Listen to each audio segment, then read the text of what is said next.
Mesdemoiselles, Messieurs, bienvenue à Metro News. Voici les principaux titres qui seront développés aujourd'hui. L'état d'urgence sécuritaire est décrété au niveau du village de Dieu.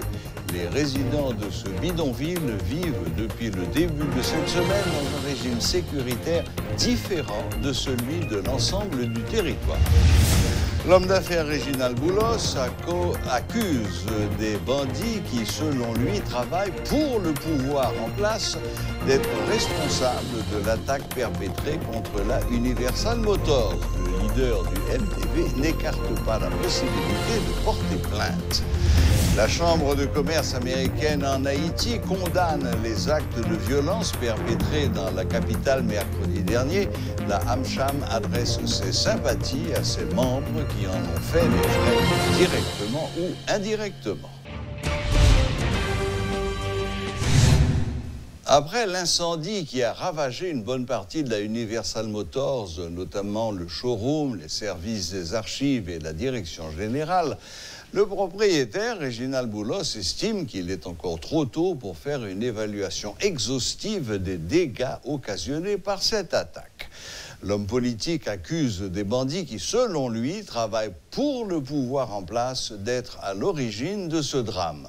Aucune perte en vies humaines n'a été enregistrée, se réjouit-il, affirmant qu'il n'écarte pas la possibilité de porter plainte.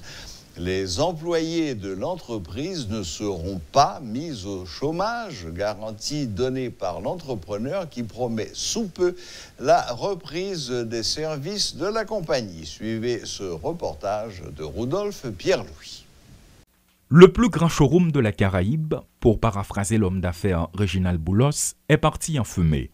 Mercredi, en marge de la manifestation de Fantôme 509, des individus ont envahi les locaux de la Universal Motors. Entre vols, incendies, pare-brise cassés et vandalisme gratuit, plusieurs véhicules flambant neufs ont été mis hors service. Aucun bilan officiel n'est encore communiqué, mais les évaluations ont débuté ce vendredi, assure le propriétaire. En 10 minutes, employés en danger, clients en danger, business en du feu. Je servais à gang aujourd'hui, puis ils viennent attaquer nous. Employés blessés, employés prennent coup. Ils cherché kidnapper. Ils ont pire ancien employé Nissan. Même si tu à côté de là. Depuis 86, ils sont dans Nissan. Ils ont directeur crédit à coup parce qu'ils ont cherché défendre. Ils ont blessé. 2 employés nous. Ils sont dans l'échelle, ils sont sortis là derrière nous. Puis ils ont échappé. Le département des finances, de la comptabilité, la direction commerciale sont ravagés. La direction générale saccagée, les garages sont vandalisés et l'espace réservé à l'accueil des clients a quasiment cessé d'être. Le milieu ressemble à un véritable champ de bataille, dirait-on. Le concessionnaire qualifie cette attaque d'acte de terrorisme. Même pas je me dis ça, me dis c'est bandit qui attaque. Pas mettre parole dans la bouche. Pas je me dis c'est pouvoir qui attaque. On corrige devoir. Si tu as une perception, parler de bandits. Parler de pouvoir examiner bandits, c'est nous qui avons fait théorème là, parfait. Du côté des employés, il n'y a pas eu de mort, souligne le docteur Boulos, précisant que l'entreprise compte plusieurs blessés. Si l'homme politique avoue n'avoir pas encore fait d'évaluation, il est clair concernant les auteurs de l'attaque de son entreprise. Projet pouvoir, c'est contrebande, gaspillage des ressources de l'État, corruption dans tout l'État, dormi pauvre, lever riche. Projet Sahachita sous groupe gang, mafia dans le secteur privé, avec politiciens sans vision. Tout au long de son intervention d'environ 20 minutes, Réginald Boulos a critiqué les oligarques politiques. Les manifestants n'ont pas attaqué son entreprise, selon M. Boulos, qui désigne un petit groupe infiltré muni de cocktails Molotov et d'armes comme les auteurs de ce désastre. Des démarches judiciaires seront-elles entreprises? Réginald Boulos est clair et précis. C'est serviette Boulos, puis distrait nous. C'est diversion y a fait. Le débat aujourd'hui n'est pas autour de Boulos ou de Nissan, mais plutôt du combat à mener pour obtenir le départ du président Jovenel Moïse. L'entrepreneur explique pourquoi. Si c'est ça pour me prendre, pour faire haïtien jeune libération, il faut commencer par ça. Parce que nous-mêmes, nous par contre, c'est travail nous qu'on crée. Parce que nous-mêmes, nous ne pouvons pas remettre tape. C'est travail nous qu'on crée. Revêtu de son costume d'homme politique, c'est un Réginald Boulos qui se montre ferme malgré les dégâts importants, les pertes inestimables recensées lors de l'incendie à la Universal Motors dans le cadre des mouvements populaires le mercredi 17 mars dernier. Je n'ai pas encore de date précise pour annoncer la reprise des activités, a-t-il déclaré. Par contre, les employés de la compagnie ne seront pas au chômage, a garanti l'homme d'affaires. Pour l'instant, aucun bilan n'est encore dressé, mais cela viendra sous peu, a-t-il assuré. Ce n'est pas la première fois que Réginald Boulos a subi des pertes. Les 6, 7 et 8 juillet 2018, se rappelle-t-on, c'était le cas. Et 3 ans plus tard, soit le 17 mars 2021, ce sont les mêmes scénarios. Tout porte à croire que l'entrepreneur est dans le collimateur de quelqu'un. Et ce sont des images qui sont loin d'envoyer des messages positifs à ceux qui veulent investir en Haïti. Paul Léel et Rodolphe Pierre-Louis pour Télémétropole. Les résidents du village de Dieu vivent depuis le début de cette semaine dans un régime sécuritaire différent de celui du reste du territoire. L'état d'urgence est appliqué dans ces quartiers populaires du bord de mer de Martissan. Des unités de la police et des forces armées sont déployées dans le périmètre extérieur du village. Une intervention est envisagée dans ce secteur par le gouvernement et le chef de la police. Le secrétaire d'État à la communication, M. Franz Exantus, a laissé entendre que des restrictions sur les libertés et la communication sont envisagées dans le cadre de cet état d'urgence. Toutefois, les droits de l'homme inaliénables, dont le droit à la vie, seront respectés. Entre-temps, des informations font état de la blessure par balle du chef de gang ISO 5 secondes. Il s'agirait de blessures légères survenues lors de l'opération du 12 mars dernier. Le village de Dieu est considéré comme le centre névralgique du kidnapping par le chef des renseignements.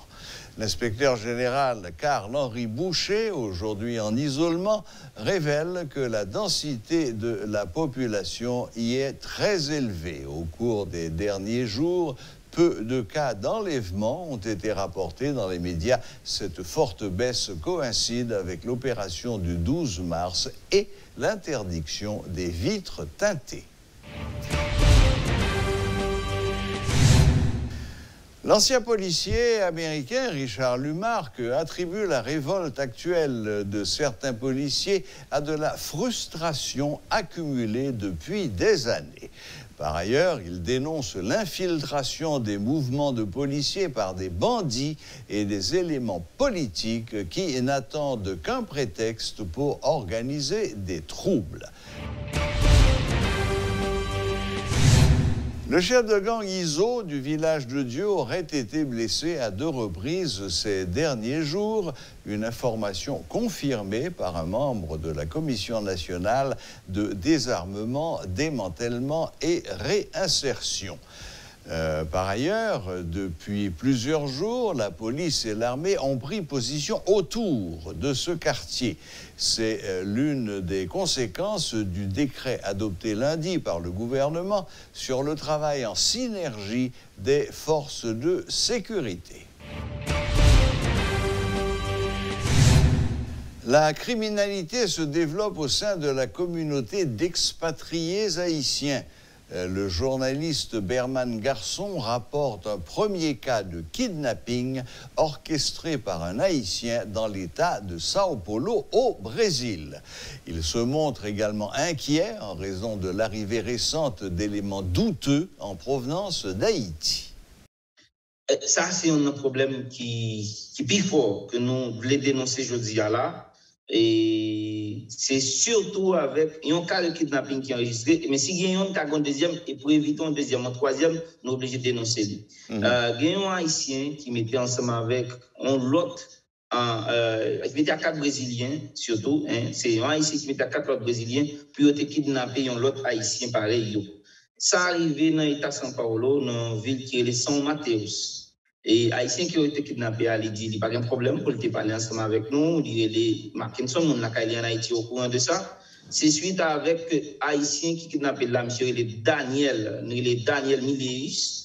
Et Daniel Mileris te mettait ensemble avec le Brésilien qui kidnappé Mackinson parce que tu apprends que Mackinson était pour recevoir l'argent Wendell.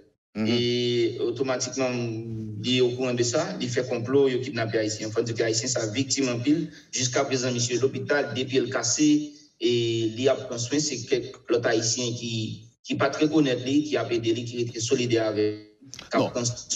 Donc ça veut dire qu'en plus d'enlèvement, de séquestration, il a torturé, monsieur? En pile. Il a marqué code dans le cours, il a traîné, il a collé plein mac, il a blessé plusieurs côtés, depuis le cassé, il a mis le long sachet noir et a jeté l'autre côté en pensant qu'il a mouru dans le sachet. Et c'est pendant la rouler.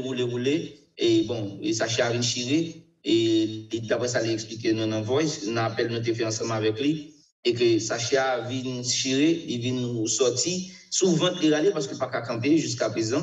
Et il arrive à côté qui est un Brésilien de bon cœur qui relève au beurre, fait mettre la caille, il a allé à l'hôpital ensemble avec lui. En un mot, quand monsieur fait 3 jours, fermé dans côté, balle bâton, offrir lui pour lui prendre cocaïne, marijuana, il pas prendre, il pas mal manger, il pas mal de l'eau.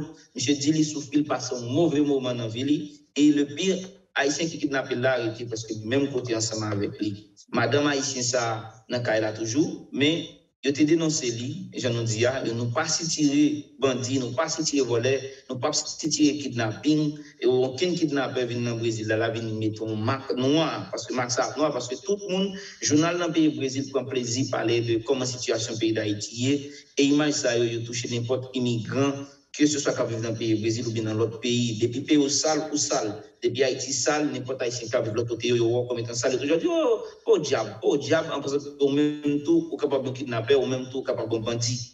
C'est ça que fait. Il a été dénoncé, la police débarqué, il a arrêté Mackinson, il a arrêté Daniel, monsieur Guillaume, un mois, 2 semaines en prison, et la prison pour un bon bout de temps. Mais la justice toujours une faiblesse, et fait Mackinson un petit gens préoccupé si. Au cas où Daniel est sorti de prison, pour Daniel pas venir faire revanche, nous connaissons Haïtien depuis, on est content ensemble avec Wendell. Et depuis ça arrive la justice, on a l'impression que son compte qui n'est pas jamais fini. Si ils ont fait Mackinson paix, il a demandé protection, l'État, il a demandé nous-mêmes dans le CCHB pour nous voir comment nous sommes capables d'aider l'avocat nous gagner pour protéger lui, pour au moins la ville pas courir danger contre avec Daniel et Madame Daniel, tout qui toujours été dans le cas là, qui pas déplacé, qui a pris une occasion pour faire un acte sous lui. La Chambre de commerce américaine en Haïti, AmCham, appelle tous les acteurs de la crise actuelle à prendre leurs responsabilités en permettant le rétablissement de l'état de droit sur le territoire national. Dans une note de presse datée du 18 mars, la AmCham réclame l'arrêt de ce qu'elle appelle un processus d'autodestruction qui nuit à la nation tout entière.